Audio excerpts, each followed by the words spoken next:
As pet parents with dogs who have separation anxiety, we get fed so much incorrect information about the condition. And that means that many of us come to separation anxiety training with outdated notions that we need to let go of through no fault of our own, just because we've been given the wrong advice. And I know this was me when I first started out. I was responding to lots of advice that now, in hindsight, I realize was very outdated. Many of the so-called facts about separation anxiety that we believe to be true might not actually be so. And there are 4 big ones that I come up against time and time again, and I want to talk you through those 4 in this episode today. Hello, and welcome to the Be Right Back Separation Anxiety Podcast. Hi, I'm Julie Naismith, dog trainer, author, and full-on separation anxiety geek. I've helped thousands of dogs overcome separation anxiety with my books, my online programs, my trainer certification, and my separation anxiety training app. And this podcast is all about sharing my tips and tricks to help you teach your dog how to be happy at home alone too. So number 1, quote, "I thought he'd do better in a crate." Okay, we need to let go of this idea because, it's just not the case. Now, I'm not anti-crate. Far from it. I think all dogs, where possible, should be conditioned gently and kindly to love their crates.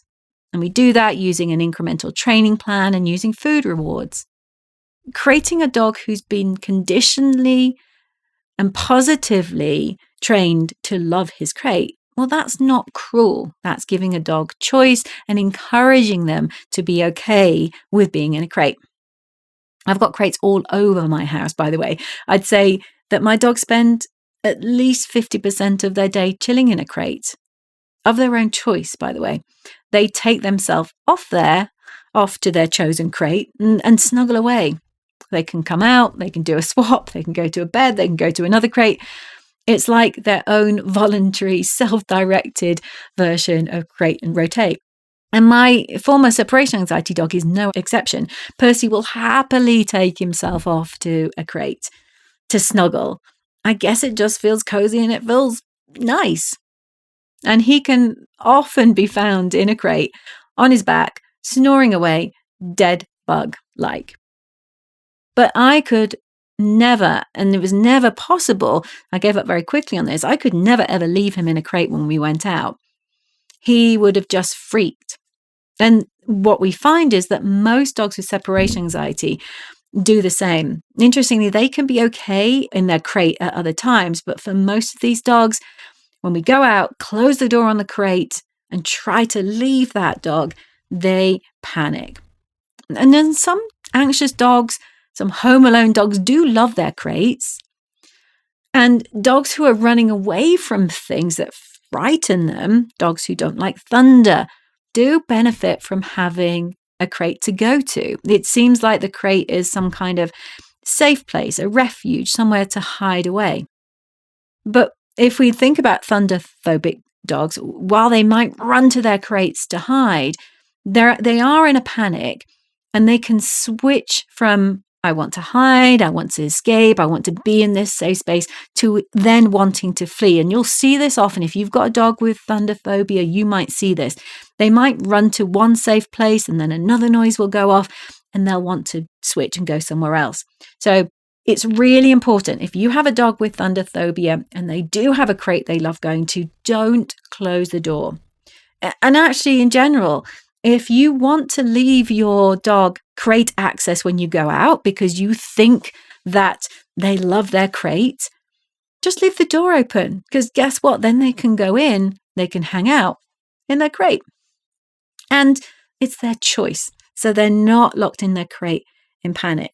Because remember, separation anxiety dogs, they're not hiding.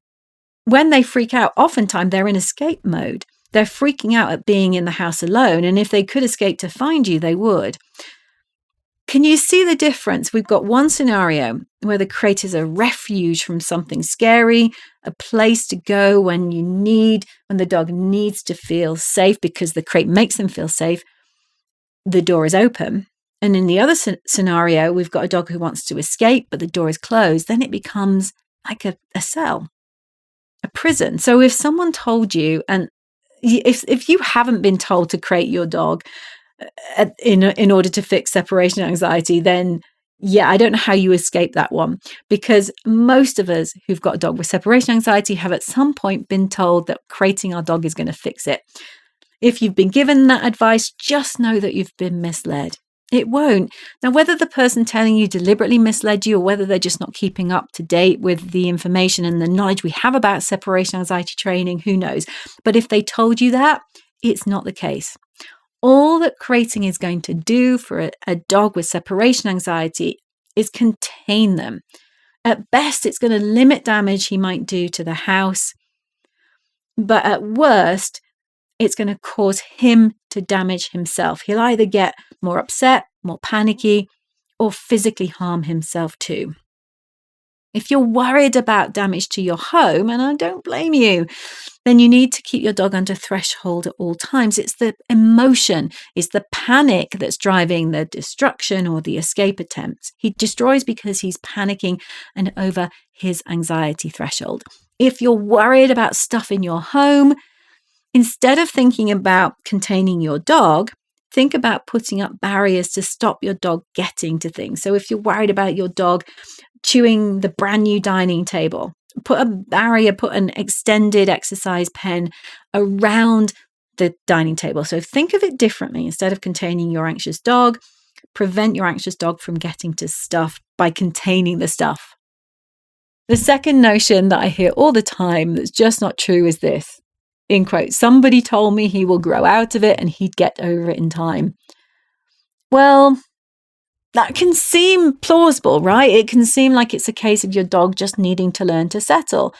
Or maybe your dog just needs to get used to a routine. But sadly, with our dogs with separation anxiety, they don't just spontaneously recover on their own. They need help. These aren't the majority of dogs who, while they don't like being alone, they get used to it. Separation anxiety, dogs with separation anxiety have a pathological condition. It's above the norm. They don't just get on with it. If you just leave them to get on with it because you've been told to do that, not only do you risk your dog not recovering, there's also a chance that it can make their condition worse. So the way to get your dog over separation anxiety is to use a combination of gradual exposure to being left and medication to help work on your dog's wonky brain chemistry. So a trip to your vet should be a key action for you. The third notion that drives me up the wall. My dog is so mad at me for going out. He gets his revenge by destroying, and he looks so guilty when I come home. I know, it seems like it, doesn't it? It seems like he might be guilty or he's angry with you.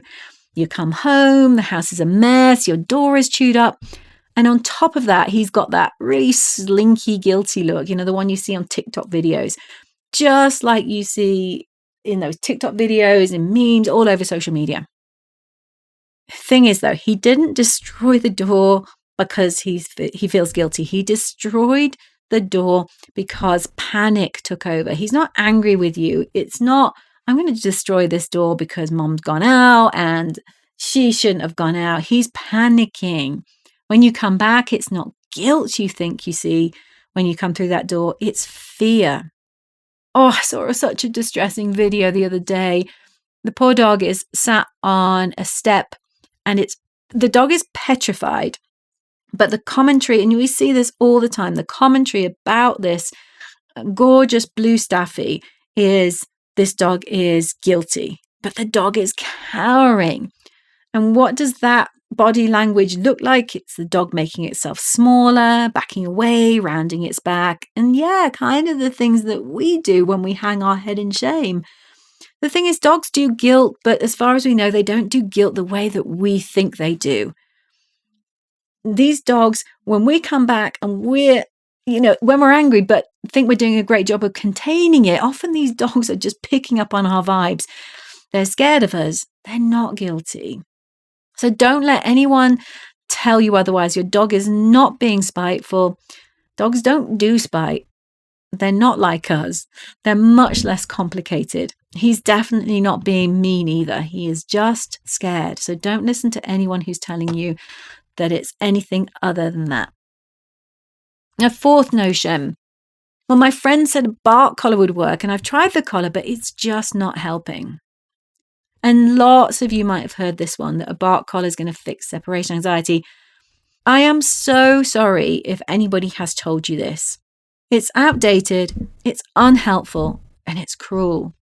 A bark collar gives the dog an electric shock with the aim of scaring your dog into being quiet. It does nothing to address how your dog feels about being alone. Actually, because the bark collar uses fear to suppress behavior, it can actually make your dog's anxiety worse. Think about it. You go out, your dog who panics when home alone and who barks as a result of that panic, so the emotion of the panic is driving the barking, then gets an electric shock, a painful electric shock each time he barks. Is he now going to feel better or worse about being alone? If a child started crying because he's scared of the dentist, would you punish him, physically punish him until he was quiet? Or would you try to find a way to help your child feel better about going to the dentist? I hope the latter. The best way to stop your dog barking or chewing or destroying or peeing or whatever it is that your dog gets up to when you're gone is to stop the anxiety, because it's the anxiety that's driving the behavior. And you can do that by gradually getting him comfortable with being home alone. If you want more advice on how to get your dog more comfortable, you can check out my resources at www.julienaismith.com. Thank you so much for listening to this episode of the Be Right Back Separation Anxiety podcast. If you want to find out more about how I can help you further, head over to julienaismith.com. Meanwhile, if you enjoyed listening today, I would love it if you would head over to wherever you listen to your podcasts and consider rating my show. Thanks so much. Good luck with that training, and bye for now.